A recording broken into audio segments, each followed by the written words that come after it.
Guys, I am Sohel. আজকে আমি হাজির হলাম অনেক মজাদার টপিক নিয়ে। আমরা সচরাচর এগুলো ইউজ করে থাকি, যেরকম আমরা বলি যে কুনজর, অপয়া, রাইট। আসলে এগুলোর ইংলিশ কি সেটা কিন্তু আমরা জানি না, অনেকেই জানি না, রাইট। অনেকে জানি, অনেকে জানি না। তো আজকে শুধু শুধু ওই বিষয়গুলো নিয়ে কথা বলবো। চলুন শুরু করা যাক।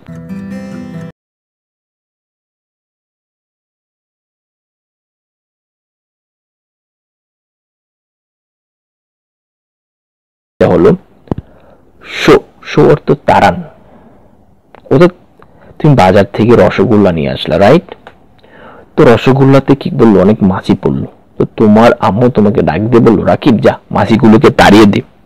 এই যে মাছিগুলোকে তাড়িয়ে দে, সেটা ইংলিশটা কি? সেটা ইংলিশটা হলো shoo the flies. Shoo the flies, কারণ ফ্লাই অর্থ হচ্ছে মাছি, আর ফ্লাইয়ের প্লুরাল ফর্ম হচ্ছে ফ্লাইস, মাছিগুলো। তো মাছিগুলোকে তাড়িয়ে দে, আর ইংলিশ হলো শো দা ফ্লাইস।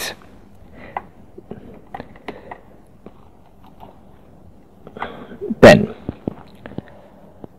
আমরা সচরাচর কোন জায়গায় যাত্রার সময় যদি কোনো কালো বিড়াল সামনে দিয়ে রাস্তা ক্রস করে, তখন কিন্তু আমরা বলি যে আজকের যাত্রাটা শুভ হবে না, অশুভ একটা লক্ষণ, রাইট। আমরা বলে থাকি না? হ্যাঁ, বলে থাকি। তো সেটার ইংলিশ হলো ব্যাড ওমেন, অশুভ লক্ষণ। যদি আমরা ইংলিশে একটা সেন্টেন্স তৈরি করতে চাই, সেটা হলো যেমন when a black cat passes it is a bad women. যখন একটা কালো বিড়াল পাস হয়ে যায়, সামনে দিয়ে যায়, তখন সেটা একটা কি অশুভ লক্ষণ। তো অশুভ লক্ষণের পাশাপাশি কিন্তু শুভ লক্ষণও আছে কিছু কিছু জিনিস, রাইট। আমরা কি হাত চুলকাইলে বুঝি যে না টাকা আসবে, শুভ লক্ষণ। কারো মেয়ে সন্তান হলে বলি যে তার জীবনটা কি হবে, সাফল্য মণ্ডিত হবে, সেটা শুভ লক্ষণ। এরকম কিন্তু বলে থাকি। অনেকে এরকমটাও মনে করে থাকে যে আয়না ভাঙাটাও একটা কি শুভ লক্ষণ। সেটা ইংলিশে কিভাবে বলা যায়, রাইট। তো শুভ লক্ষণের ইংলিশটা হলো গুড ওমেন, রাইট। আর আয়না ভাঙ্গা একটা শুভ লক্ষণ, সেটাকে ইংলিশে বলতে গেলে আমরা বলতে হবে if a mirror breaks it is a good omen, right. Then curse. Curse অর্থ অভিশাপ বা অভিশাপ দেওয়া। কার্জ দুইভাবে ইউজ করা যায়, একটা হচ্ছে নাউন আর একটা ভার্ব হিসেবে। নাউন হিসেবে ইউজ করলে অভিশাপ, আর ভার্ব হিসেবে ইউজ করলে অভিশাপ দেওয়া বা বদদুয়া দেওয়া। এখন কথা হয়েছে, যদি বদদুয়া দেয়, অভিশাপ দেয়, সেটা কিন্তু খারাপ, রাইট। তো এই জন্য আমরা কিন্তু অনেকেরই বলে থাকি ভাই বদদুয়া অর্থাৎ অভিশাপ দিও না, বলে থাকি না। সেটাকে ইংলিশে বলতে গেলে বলতে হবে যে ডোন্ট কার্জ মি, আমাকে বদদুয়া দিও না। সে তোমাকে বদদুয়া দিয়েছে, ইংলিশে হবে হি কার্জড ইউ। দুর্নীতি জাতির জন্য একটি অভিশাপ, ইংলিশ হবে corruption is a curse for a nation. তোমার অভিশাপ আমার জীবনকে নষ্ট করে দিল। Your curse has made my life worst. Blessing. Blessing অর্থ আশীর্বাদ। ব্লেসিং অর্থ কি আশীর্বাদ। আমরা বলে থাকি কিন্তু তোমার আশীর্বাদে এবার ভালো রেজাল্ট করেই ছাড়বো, বলে থাকি না। তোমার আশীর্বাদে আমি এবার ইংরেজি ভালো একটা দক্ষ ইংরেজি বক্তা হব, বলে থাকি। কিন্তু সেগুলো কি ইংলিশে বলতে গেলে, সেন্টেন্স আকারে বলতে গেলে, তাহলে বলতে হবে যে with your blessing I will become a perfect English speaker. তোমার আশীর্বাদে আমি একজন কি দক্ষ ইংরেজি বক্তা হব। দেন আমরা কিন্তু এরকম হয়।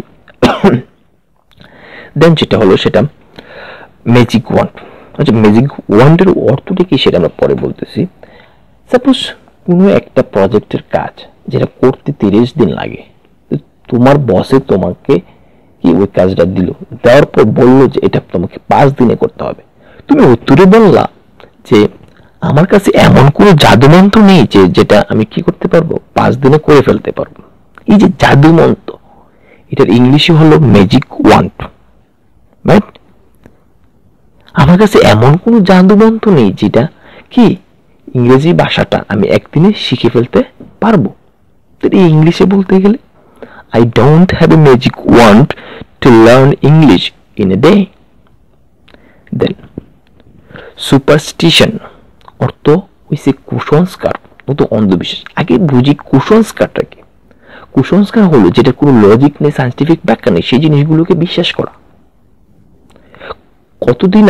কিছুদিন আগে আর কি, যার ছেলে সন্তান আছে তার 2 কলস পানি ডাব গাছের নিচে ঢালতে হবে প্রত্যেক মাস, না হলে ছেলে মারা যাবে। এগুলো যে বিশ্বাস করছে, অনেকে কিন্তু বিশ্বাস করছে, এগুলো হচ্ছে কুসংস্কার বা অন্ধবিশ্বাস। এই অন্ধবিশ্বাসগুলো কিন্তু বা এই কুসংস্কারগুলো আমাদেরকে উন্নতির পিছনে কিন্তু বাধা, রাইট? তো এটা ইংলিশে কি বলতে গেলে, superstition is a obstacle to be develop. Do you believe in superstition? তুমি কি কুসংস্কার বিশ্বাস করো?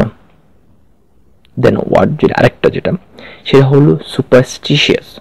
সুপারস্টিশিয়াস অর্থ হচ্ছে অন্ধবিশ্বাসী। আমি খুব অন্ধবিশ্বাসী, আই এম ভেরি সুপারস্টিশিয়াস। তুমি কি অন্ধবিশ্বাসী? Are you superstitious?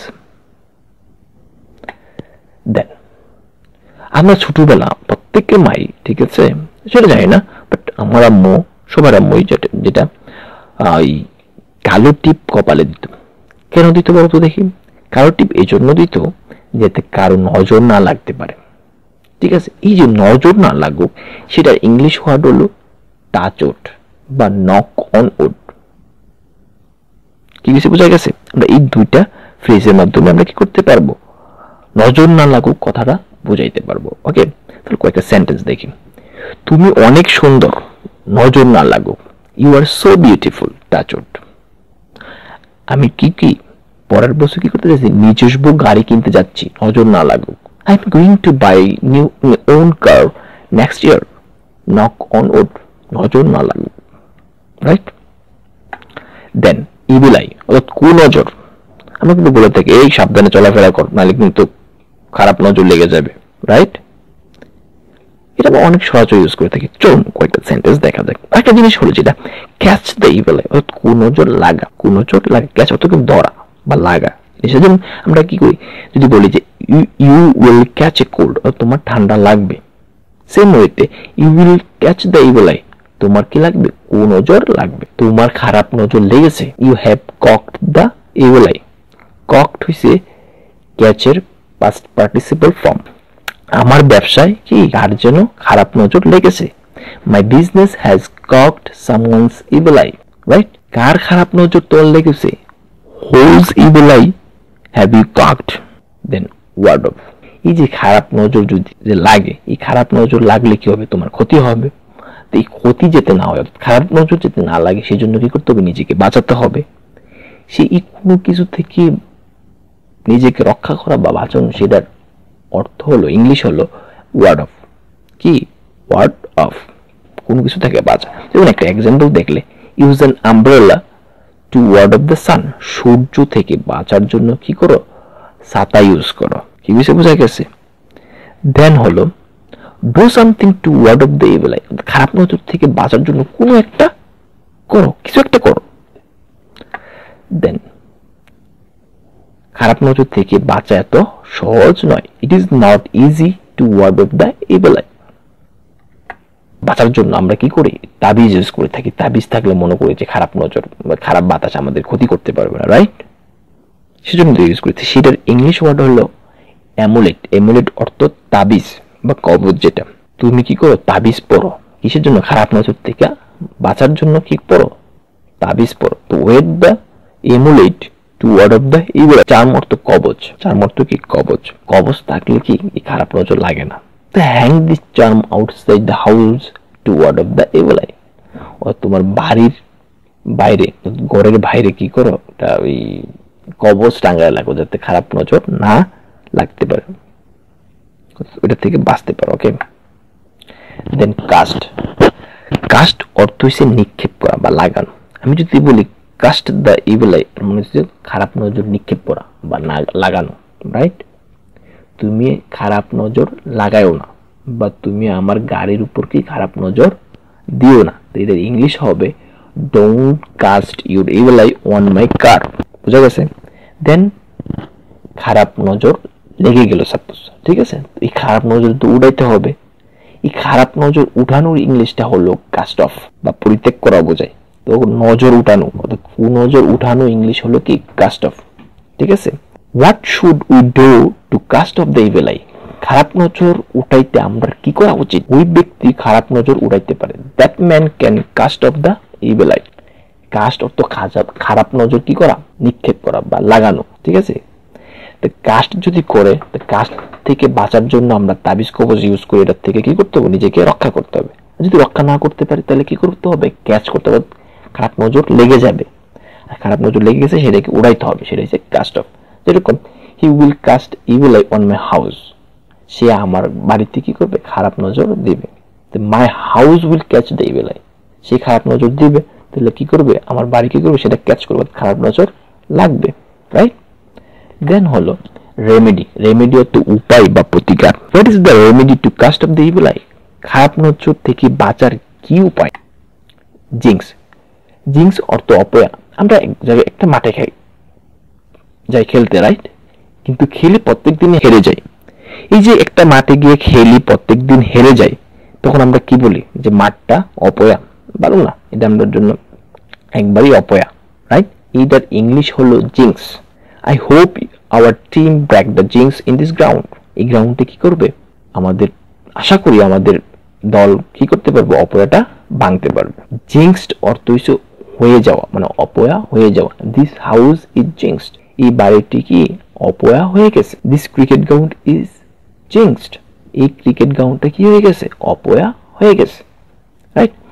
এইভাবে কি করতে পারি, আমরা এইসব ওয়ার্ডগুলো ইউজ করতে পারি। তো আমরা স্মার্টলি ওয়ার্ডগুলো ইউজ করবো, রাইট? তাতে আমরা ইংলিশ ফ্লুয়েন্টলি বলতে পারবো। এতটুকুই। তো যারা আমার চ্যানেলে নতুন হয়ে থাকবেন অবশ্যই সাবস্ক্রাইব করবেন আর লাইক কমেন্ট করবেন। খোদা।